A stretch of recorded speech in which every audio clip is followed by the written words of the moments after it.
नमस्कार अनि स्वागत छ प्रबोधालीको प्रस्तुति सिकौं योग सुनेरको नयाँ एपिसोडमा।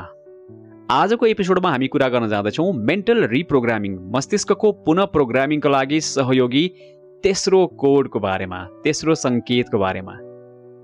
आफू वरपरका मानिसहरू र परिवेशप्रति आफ्नो प्रतिक्रिया अवलोकन गर्नुहोस्।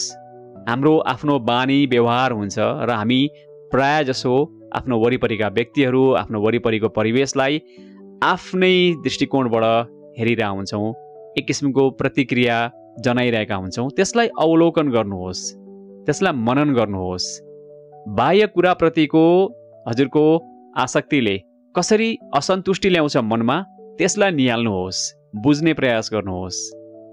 बाहिरी वस्तुहरूमा खुसी खोज्ने आवश्यकता घटाउने प्रयास गर्नुहोस्। हामी धेरै जसो मटेरियलिस्टिक कुरामा अल्मलिरहेका हुन्छौँ, बाह्य कुरामा धेरै हामी फोकस गरिरहेका हुन्छौँ।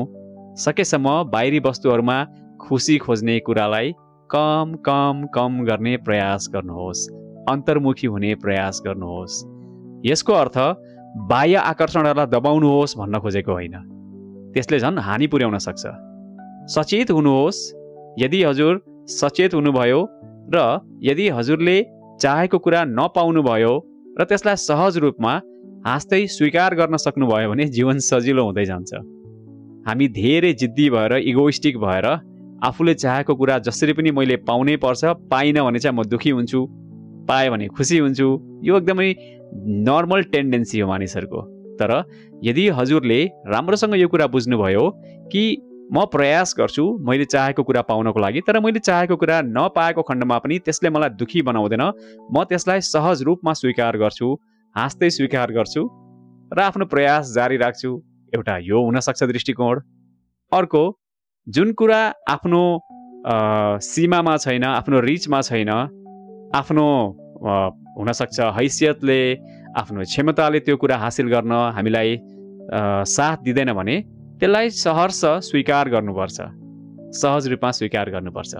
त्यसैले तेस्रो कोड फर मेन्टल रिप्रोग्रामिङ, आफू वरिपरिका मानिसहरू र परिवेशप्रति आफ्नो बानी परेको प्रतिक्रियालाई अवलोकन गर्नुहोस् र हाँस्दै स्वीकार गर्नुहोस्। सहज रूपमा आफूले सोचेको काम कुरा प्राप्त गर्नु भएन भने पनि रमाउन सक्नुहोस्, है त।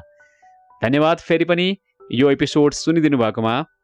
आगामी एपिसोडमा हामी मेन्टल रिप्रोग्रामिङको चौथो कोडको बारेमा कुरा गर्नेछौँ। कृपया प्रतीक्षा गर्नुहोला। Thank you very much for being with us once again.